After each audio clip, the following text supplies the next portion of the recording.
প্রিয় বন্ধুরা, আজকের এই সফরে আমরা দেখতে চলেছি সারসিনা পীর সাহেবের মাজার, চমৎকার একটা নার্সারি, কুটিয়া মসজিদ সহ আশপাশের এলাকাগুলা দেখতে থাকুন, আমাদের সঙ্গেই থাকুন।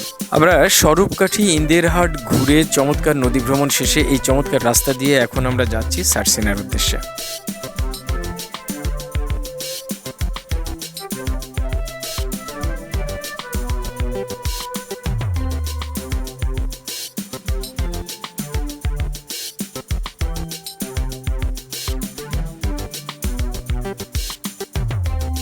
সারসিনা পীর সাহেবের মাজারটি মূলত পীর সাহেবের মাজার হিসাবে নয়, এখানকার এই যে অবকাঠামো এবং এর বিরাট বড় মিনারটি, এই এলাকাটি দেখার জন্যই আমরা এসেছি। অপূর্ব সুন্দর স্থাপনা এখানে রয়েছে, যেখানে মাদ্রাসা শিক্ষা কার্যক্রম চলছে, এবং এই অপূর্ব সুন্দর মিনারটি যা অনেক দূর থেকে দেখা যায় এবং নান্দনিক এই মিনারটি আমাদের দৃষ্টি কেড়েছে।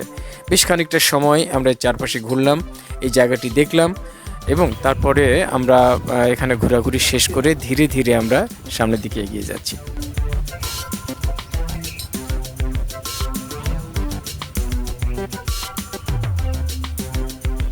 সারসিনার এই মাজারটি সন্ধ্যা নদীর তীরে অবস্থিত। চমৎকার একটি সুন্দর জায়গা এটি। পাশে নদী বয়ে চলছে, নদীতে অসংখ্য যানবাহন, আর পাশে এই স্থাপনাটি। এই এলাকায় মাঝে মাঝেই এমনি খাল দেখা যায় যেগুলো নদী থেকে সরাসরি ভিতরে ঢুকে পড়েছে।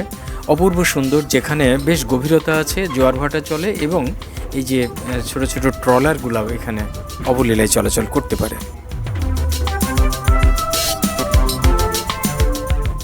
একটি চমৎকার নার্সারির সামনে এসে আমরা গাড়ি থামালাম। দেখুন গাছে কি চমৎকার ফল ধরেছে। এটি আমি যতটুকু জানি পাম গাছের ফল, কিন্তু দেখতে খেজুরের মতো লাগছে।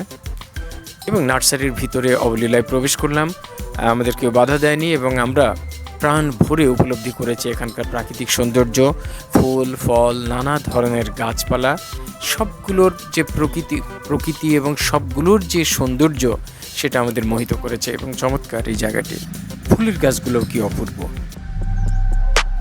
এই নার্সারিটি এতটাই সুন্দর, এটি বেশ সাজানো গোছানো একটি ফুলের বাগানের মতো মনে হয়।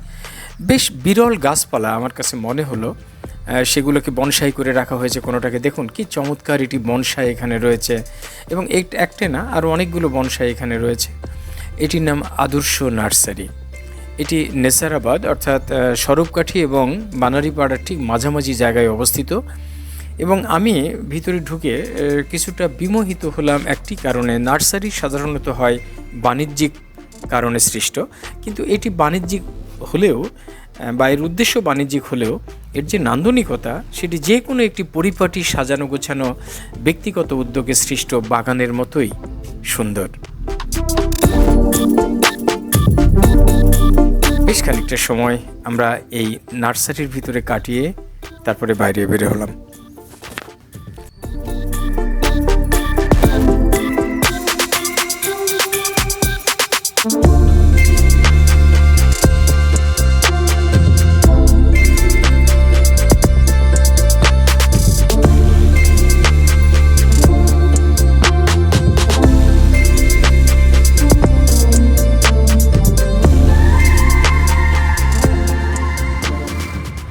নার্সারিটি দেখা শেষ করে আমরা আবার গাড়িতে উঠে বসেছিলাম এবং চমৎকার রাস্তা ধরে বানারীপাড়ার উদ্দেশ্যে আমরা রওনা হলাম। বানারীপাড়ায় এসে চাকার সরকারি ফজলুল হক কলেজটি আমরা পরিদর্শন করলাম। অপূর্ব সুন্দর একটি ভবন রয়েছে কলেজে, এবং সেটি প্রায় একটি রাজপ্রাসাদের মতো দেখতে। মূল ভবনটি পাশে অবশ্য নতুন ভবন হয়েছে। যাই হোক, সেখান থেকে বেরিয়ে আমরা সোজা চলে আসলাম এই গুটিয়া মসজিদে। গুটিয়া মসজিদটি অপূর্ব একটি স্থাপনা। এই বরিশাল থেকে 10-11 কিলোমিটার দূরে এটির অবস্থান, বানারীপাড়া এবং বরিশাল রোডের মাঝামাঝি জায়গায়।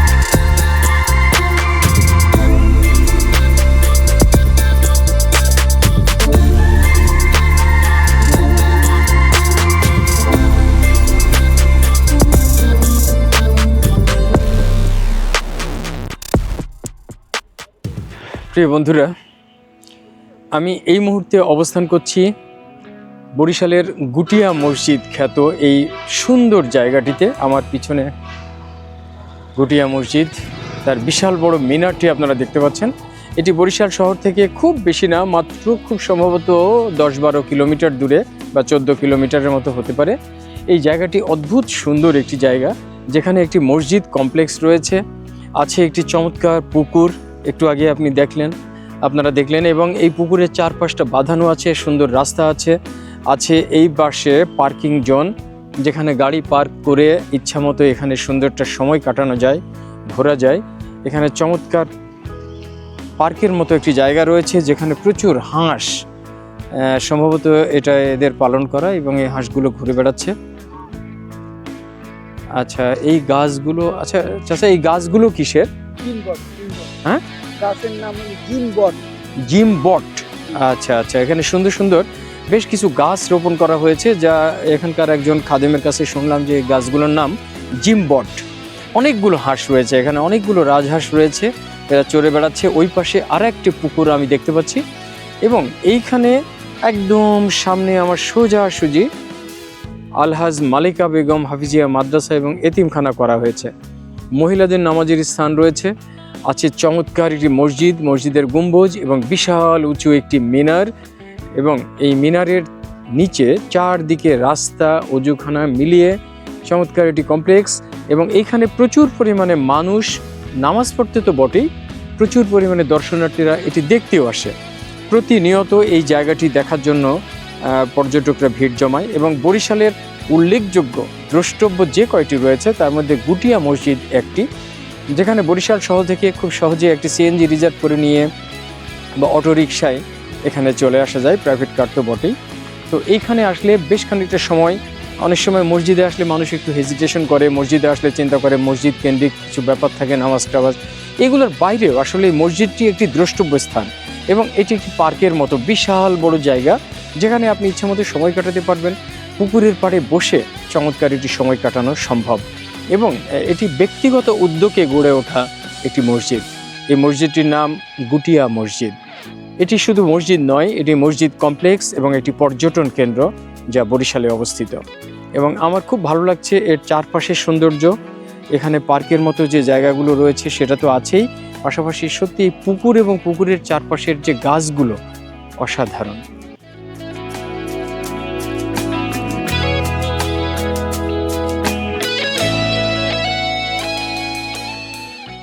কি চমৎকার একটি ঘাসের আস্তরণ, এবং তার মধ্যে এক বিশেষ ধরনের গাছ, নামটা ভুলে গেলাম, এক্ষুনি একটু আগেই শুনেছিলাম নামটা, যাই হোক, সেটি সৌন্দর্য বর্ধনের জন্যই লাগানো হয়েছে।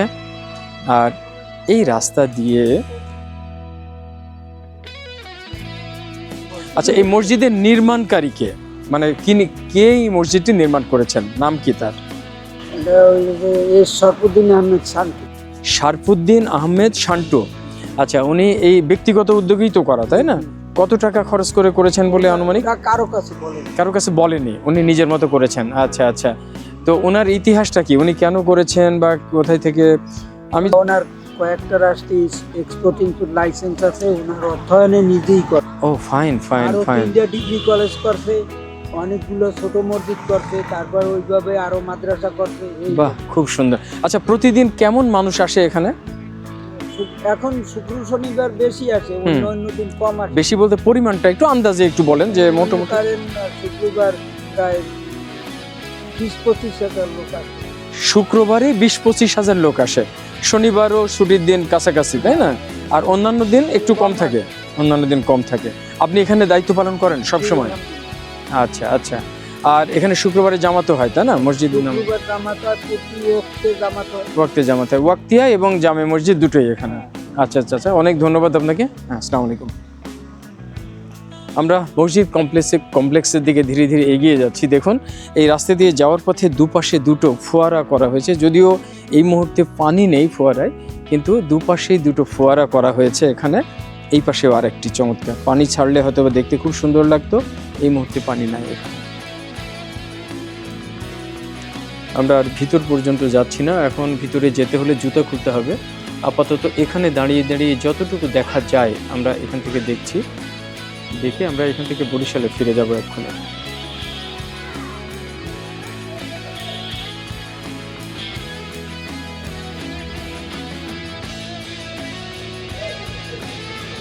একটা জিনিস দেখেন, মসজিদের যে মিনারটা, মেন মিনারটা মানে গম্বুজ যেটাকে বলে, এই গম্বুজটা কিন্তু আমাদের দেশীয় যে গম্বুজ সেই রকম না, এর কাঠামোটা এটা লম্বা।